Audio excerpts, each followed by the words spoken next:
All right, guys, welcome to Food Chest. It's amazing that, first of all, I want to apologize for not coming last week, Friday. I had so much on my plate and my guest didn't show up due to some reasons that we have been able to sort out, kind of, you know. But anyway, guys, I'm happy to be here. It's another Friday and it's another time for the Food Chest. Remember that Food Chest generally we try to take in everything. We try to take in everybody. We try to ensure that every aspect of the society is covered in our scope of discussion. So today with me is Dr. Nkasiobim Nebo. She is my friend. She's a big sister. She is the mother of my Kim. She's an amazing person. Dr. Nkasi is the founder of Peach Aid Medical Initiative, which is based in Abuja, the Federal Capital Territory.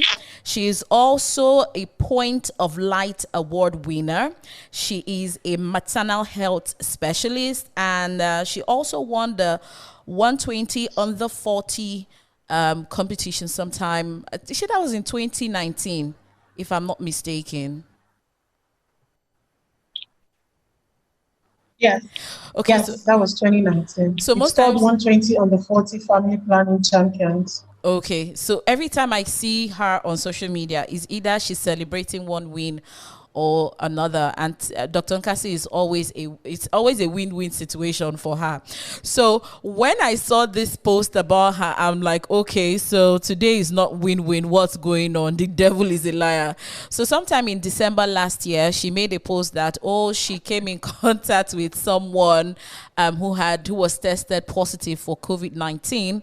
And, you know, when they're tracing contact, they had to trace to her. She had that meeting with her daughter. How scary, my Kim. And the first thing in my mind is, Kim will not be speaking all those shishiren for us again, God forbid. Anyway, so after a while, you came back and said that, after the test result came out that it was negative. Oh, praise the Lord.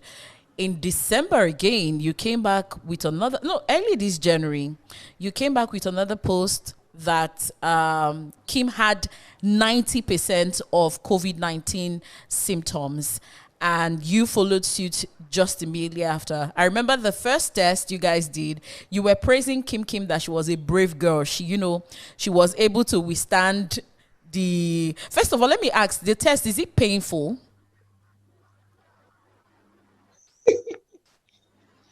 So we did this test from two different. The first one was from NCDC themselves. The second one was from a private clinic. Okay. The first one was just like, regular, putting swab in your mouth and your nose, and it wasn't a big deal. Because Kim, my daughter, she's 3 years old, so she was able to stay through it. But the second one was horrible. So the swab they got into my nose was like, it was right in my eyes. Like, it was terrible. Oh, wow. It was the most painful, anyway, not the most painful thing, but it's not painful, but it is irritating and very discomforting. So okay, so that's something I want to try again. You're never going to try, because I know you as a medical person. Before the whole COVID shenanigan, you're very careful. COVID came and you became extra careful. Now that you've been at the corridor of COVID, I know that you're going to be triple careful. But anyway, how did you feel at that time, knowing that you're hanging in a balance, either being positive or negative? I know that's a tiny thread, and in your mind, a lot of things were going on. What was the things that were going on in your heart at that point in time? Seeing Kim, displaying all of those signs, and you, her mother, you're going to be, I really don't know, but as a mother, I know if I were in your shoes, I'm going to be like, I wasn't careful enough. I've endangered the life of my child. For what reason exactly? So, initially I went visiting a friend, or like not necessarily a friend. We had a meeting with a very prominent person. And when we left, the person was ill, and then we were told the person was tested positive for COVID-19. And then, so we all were summoned to the NCDC office, and then text sample was collected. So we were just like, well, we were well protected. We were wearing our face masks and all that, so everything is going to be fine. Funny enough, we never got the results of those tests, right? Up to date, we did not receive the results of those tests. And then what we did was to first isolate ourselves for 2 weeks, after which we traveled for Christmas. So it was it was on the 30th of December that my daughter started showing some, symptoms. So I was like, well, we need to rush back to Abuja because that's where I can access, like, good facilities and all that. Like, I trust where we live. When we got back, it became worse. Like, she had this fever that refused to break or crash. So it was like 40.2. That was like the highest. And she was sweating, twitching, and you could literally see her. You could think she was going to have convulsion and all that. And it wasn't scary for me because, as a mother, I have seen her go through that sometimes. But this point, because we have come in contact with someone who was, declared COVID-19 positive, I was scared. So at that point, I was really scared. And, we had to go back to the hospital and got admitted and all that. And the whole treatment anyway was awesome because they didn't start treating us or isolating us as COVID-19 patients already. They started treating, infections and whatever might be the underlying cause. They were just treating symptoms until they felt well. When they took our history, that was when they realized that, oh no, they need to put more precautionary measures because we've come in contact with COVID-19. Okay. That was when it dawned on me that we could be positive. So, knowing fully well that you didn't collect the test result the first time. Scary. Oh, it was scary. Okay. Yes, right. So recently, I think a day or two back, a friend of mine posted someone on her status, and I had to call her later on in the evening to ask what was going on. And she said that her friend just died. So I had to, obviously, when they say someone dies, you need to start asking what happened. And she said the guy couldn't breathe. And they rushed him to the hospital. The hospital rejected him because they say once you have COVID, you always have respiratory issues. So they just assumed that he had COVID, and they took him to the isolation center, which he wasn't even properly attended to when they took him there. Long and short of the story is they did the test, but he died a couple of days after. Then the result came out, and they found out that he wasn't positive, that I'm sure he probably had malaria or whatever. I don't know what you medical doctors are going to term it, but there are a lot of persons who, Sydney Talker is a very popular Instagram comedian, Instagram influencer. I remember at the peak of COVID, he also had respiratory issues. He was isolated. There were videos of him struggling to breathe, and hospitals were rejecting him. Eventually, test result came out, and it wasn't COVID. So, what do you think should be, like, you're a medical person and someone rushes someone to a hospital that you're in, and the person is displaying all the signs? What would be your first advice?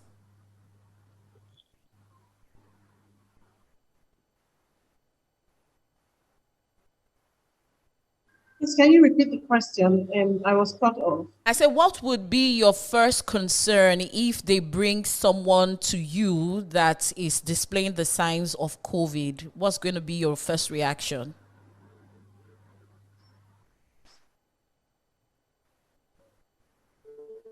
Sorry.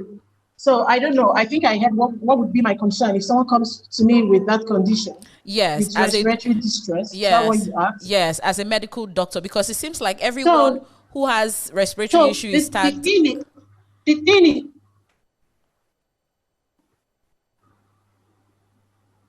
thing is that I'm sorry to say, but our health system is something to be sorry about. So I guess the fear is actually what makes people, or makes medical practitioners, to like want to protect themselves first before the client or the patient. And we usually say, like, when we go to the field, we interact with a lot of people. We usually try to guard ourselves as much as possible. But what we do is we go ahead, like I just said, when we were admitted in the hospital, they did not throw us away. They didn't say, oh, because my daughter was having respiratory issues and we have to, like, be thrown away. They started treating us. So I think, you have to start first by treating the person. But before anybody arrives at the hospital or before you go to resume work, you need to remember all the guidelines that's been put in place and then prepare yourself. Just tell yourself that everyone who comes here with respiratory issue is COVID-19 positive until proved otherwise. So you prepare yourself, but don't let the person, don't just throw away the person and refuse to treat the person. Go ahead and start treating all the symptoms you're seeing, but make sure that you're taking, into consideration all the guidelines that the NCDC has put in place by, wearing all the PPEs, wearing your face masks and the shield and your hand gloves, and making sure that you remove them at the appropriate time and, with being careful. So, but then don't let anybody just remain there because they're having respiratory distress and it could be COVID-19. Okay. So it's just a two-way thing. Okay. So after your experience, with your near close to having COVID, how has it been like for you? Because some people, when they have ghastly motor accident, you see they would never get into a car that is driving beyond a certain speed limit. They become very careful. For you, what's that one thing that you have taken from this experience? So I realized that, I've always known that COVID-19 is real because I've known people that, it has, killed. And I just realized that it could just be anybody. Like all the people that have died, it could be anybody. I don't know how much careful we can be. I just pray, like seriously pray, that the vaccine gets available already for everybody, not just for the countries that have a lot of money and can acquire it. I just wish everybody would just get the vaccine already, because I don't know how much careful we can be, especially knowing that my work involves treating, we go into the field, we interact with people and all that. I don't know, but then, okay, so try to be as much. Let's be realistic. A lot of people have, you mentioned vaccine, and there's been this controversy surrounding vaccine that, the vaccine is not working. People are reacting to it. The vaccine is 666.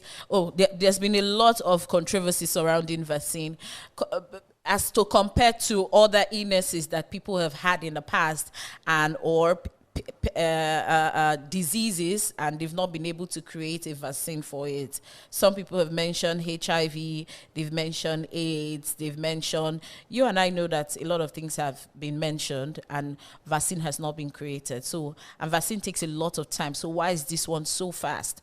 What's the brain behind it? So why is this one so fast? Because this is like the only one that has affected the whole world, like globally. It is everywhere. We had started in China, and before you said Jack, it's gone to we've gone to everywhere. So and we saw how fast it was killing people.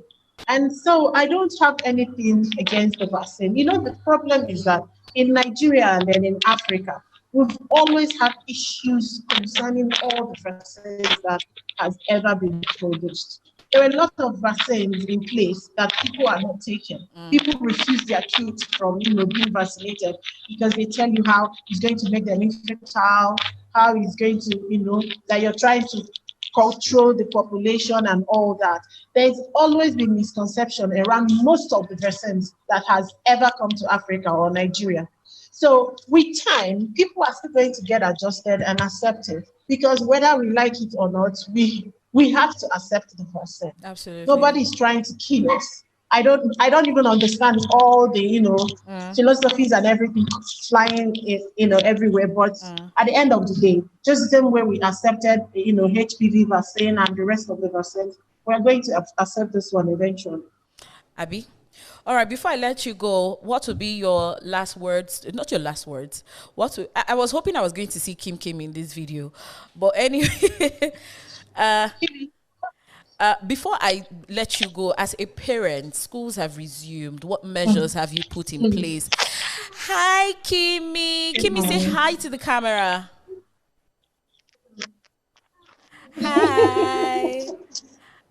I miss seeing you in Enugu. Hey. Mommy's PA. So how are you? What's she saying?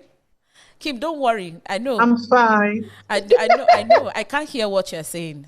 I have two children like that in my life. My friend's son, Fowles, and Kim. I don't ever hear what they say. They're always like,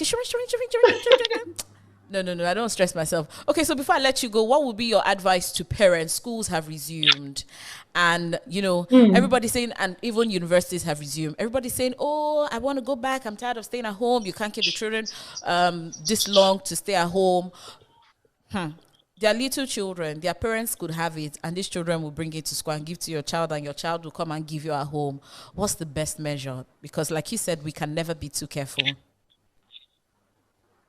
So I'm not necessarily worried about kids. Like my worries are not so much on kids. My worries, lies on the parents and then like we the adults. Because a lot the kids, you tell them what to do and they do it. Like you teach them or you force them to do whatever you want them to do and they do it. But adults, like a lot of people are used to wear face masks and a lot of people are used to use hand sanitizer. A lot of people still keep saying that the coronavirus is not real.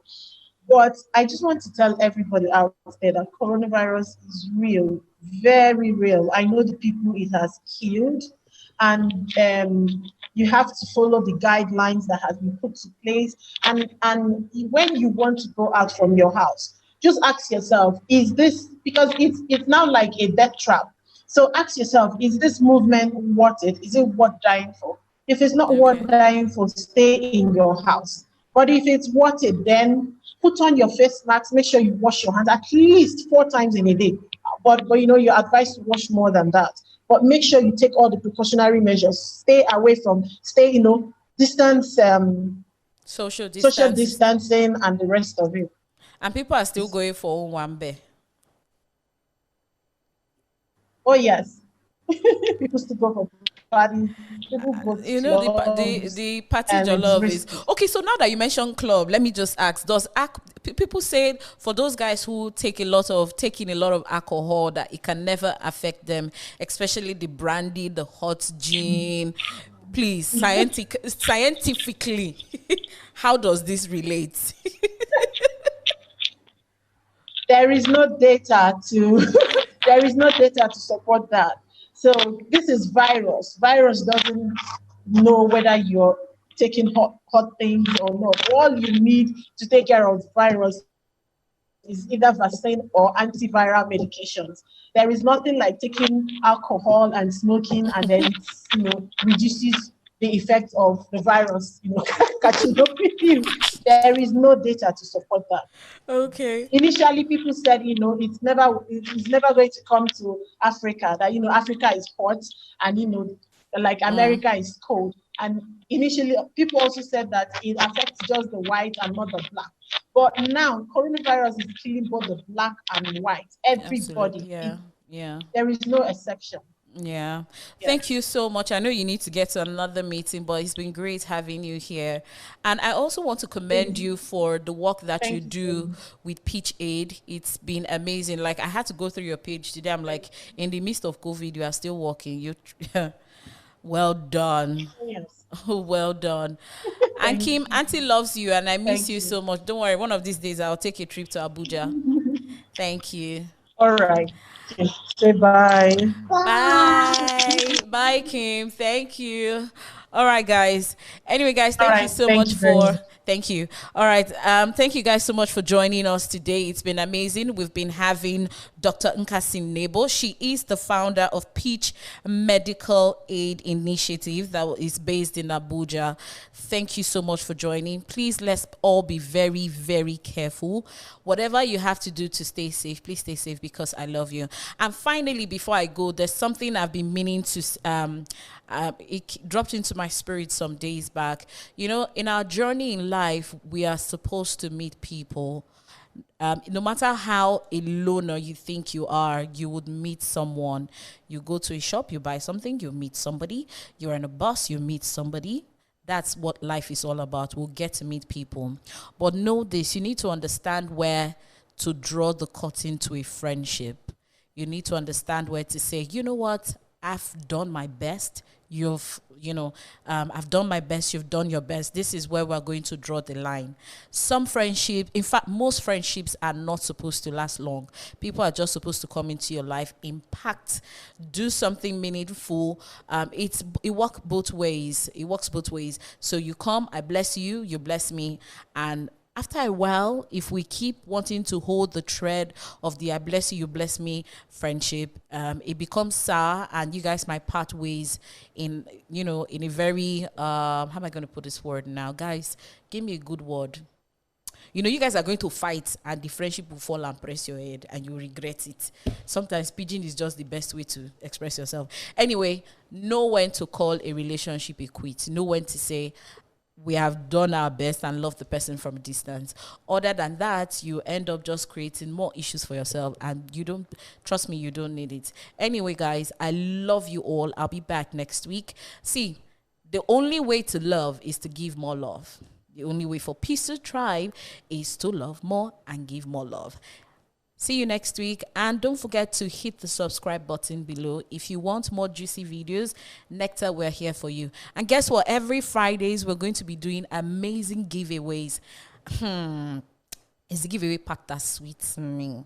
You know, some of you have never taken pictures in your life before. Like in this whole lifetime, the only even is Duracell camera that's taking you picture. I'm just kidding. But anyway, Nectar, if you can get 10 of your friends to follow us on Instagram and just tag 10 of them. When the 10 follow us, we'll definitely know. Guess what you're going to get? You're going to get amazing giveaways. Giveaways like photo session. We'll give you a photo session for how many pictures that you want, how many clothes you want to change, you know. But you must also be an ardent fan of Nectar Podcast, okay? We'll also be giving out free recharge card. We'll be giving out data. You name it. But most importantly is that we have you with us at all times. And thank you for being loyal. And we'll promise we'll always give you undiluted content every now and then and again and again. I don't know what I just said, but it's a wrap, guys. Peace out. Love you. My name is Divine Igovie. I'm your big deal. You can follow me on Facebook, Twitter, Instagram at Divine Igovie.